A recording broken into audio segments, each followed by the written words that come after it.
Hi patrons, Janet Boyer here. For our next tarot lookalikes, we're going to discuss what cards are often connected to wisdom or given the keywords wisdom. And the three cards that are usually associated with wisdom are the High Priestess, the Hierophant, and the Hermit. So the question becomes, as always with tarot lookalikes, what is the difference between these three when they come up? The High Priestess signifies secret esoteric knowledge, and it's usually gained through special lodges, rare books, scrolls, mystery schools, and those mystery schools often required complex initiations, vows of silence. Of all the cards in the tarot, this is the most occult, and occult means hidden. So when this card comes up, it often means the esoteric arts, psychic reading, tarot, runes, things like that. Only a few possess this type of occult knowledge in the past until the dawn of the internet. And then people got a hold of some of these texts and they, broadcast them or they self-published them. And next thing you know, things that were hidden wisdom, were available to all. Not all. I'm sure there's still some secret wisdom out there, but many just can't help disclose information, especially if they feel that it's secret or only a few have it. This type of card, the type of wisdom, is also things like the Masonic lodges. From what I heard, the Masonic lodges have a ritual where they actually have a sign where they put the finger across the throat, signifying, may someone cut my throat if I dare share any of the secrets that are, shared amongst members behind closed doors in the Masonic lodges. Now, I don't know that for sure, but that's what I've heard. Other types of wisdom that would be associated with the High Priestess would be things like Scientology, where they have those upper levels and there's controversy surrounding it and rumors and nobody really knows, and they talk about getting clear and what they put members through to supposedly achieve going clear in Scientology. Also, occult knowledge that has to do with dark magicians or even Satanism is often associated. I know you'd think it was the devil, but Satanism and those kind of dark magic is, again, usually esoteric and secret and only shared amongst a few. The thing about occult societies, though, traditionally, whether it's the Golden Dawn and things like that, is they always promoted a sense of equality. Notice that there is an equal armed cross on the chest of the High Priestess's robe, and signifying equality to man and being able to access the divine. It also connects to goddess worship. Notice the crown of Hathor, the moon phases, and of course there's a female here. The blue robes is often connected to Mother Mary. Sometimes it's connected to Isis. We have the water element, again, a feminine symbol of the unconscious and feminine mysteries, the moon, crescent moon, yet again. So this card is also often associated with feminine mysteries and goddess knowledge. Now notice that there is a veil of pomegranates. Pomegranates, again, to connect with seeds of wisdom. But there is a veil. And then if you see behind here, there's a bunch of water, which again indicates the rich subconscious and intuitive knowledge. But the High Priestess stands before that, almost as a gateway, and it looks like a gate. These pillars, Boaz and Joachim, they are signifying the two pillars in the kingdom and the Temple of Solomon. And these two pillars mean strength and God will establish. There's also an element of a secret handshake with this card as well, so it's kind of a an in knowledge, only if you have it. There's secret symbols or tattoos where people recognize one another, in some ways even gang signs, and that kind of thing could be like a shadow of this. because it is a secret knowledge and wisdom that is, passed on through group members. And so that's the type of wisdom we're dealing with the High Priestess. We're dealing with the occult.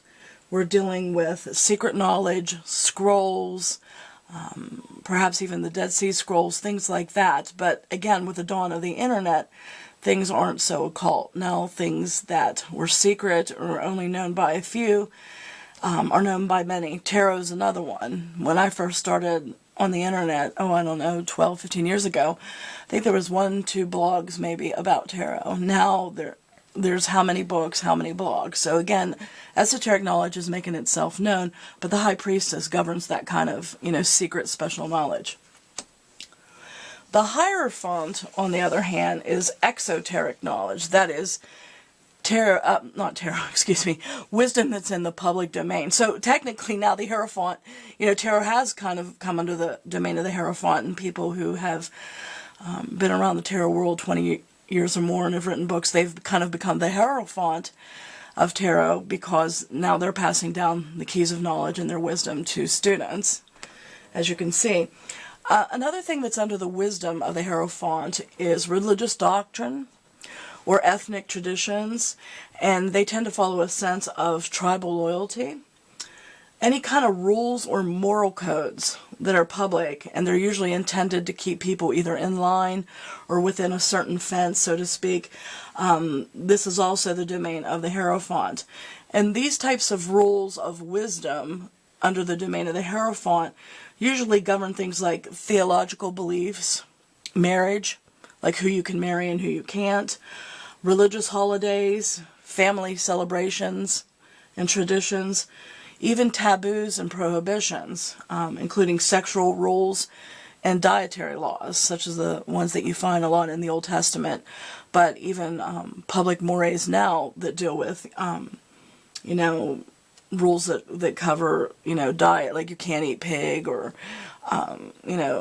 sexual conduct or what have you. That is, again, the Hierophant. That is external rules usually intended to keep some kind of lineage pure or to keep people inside a certain line. There's a lot of control with the Hierophant. It's trying to control and subjugate to some extent. Notice that they're kneel down and rule over the people.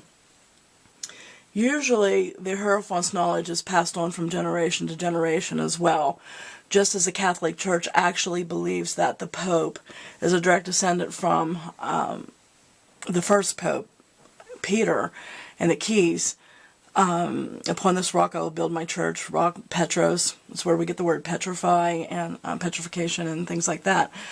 They believe that every pope is somehow a direct descendant of Peter. So there's a sense of lineage and passing down as well from generation to generation. Now the lineage usually stems from the holy books, like the Bible or, the Old Testament or the Quran or whatever religion's sacred text is involved. And it's usually disseminated by some kind of guru, a tribal chief, or a priest. And these cultural mores are passed down from elders to the rest of the family or the community. And it's almost like the fiddler on the roof, Tevyev, when he says, it's all about tradition. So the Hierophant governs traditions, whether it's cultural, familial, and religious. And usually religion and ethnicity, sometimes extremely, tied together, like Italians and Catholics and things like that. Now, the third card that is often associated with wisdom is the Hermit. This is about personal truth. Notice he is a solitary figure, and it's just him. And there's no accoutrements. He's on a mountain, rarefied air, so to speak. Perhaps his hard-earned wisdom, but he is seeking his personal truth.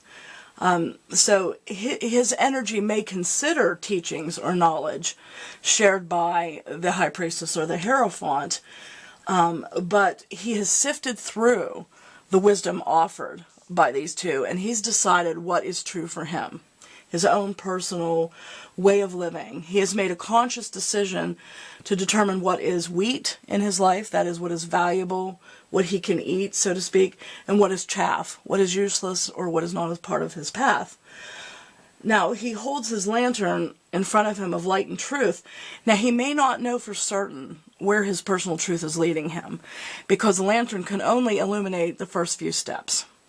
But it's enough for him to feel confident that he is hearing from his own internal wisdom, that it is illuminating his soul, and it has given him a sense of confidence to go forward. He is leaning on that staff for support and illumination. Notice the yellow of the staff reflects the light of the lantern. He is using his personal truth to support him on his personal journey.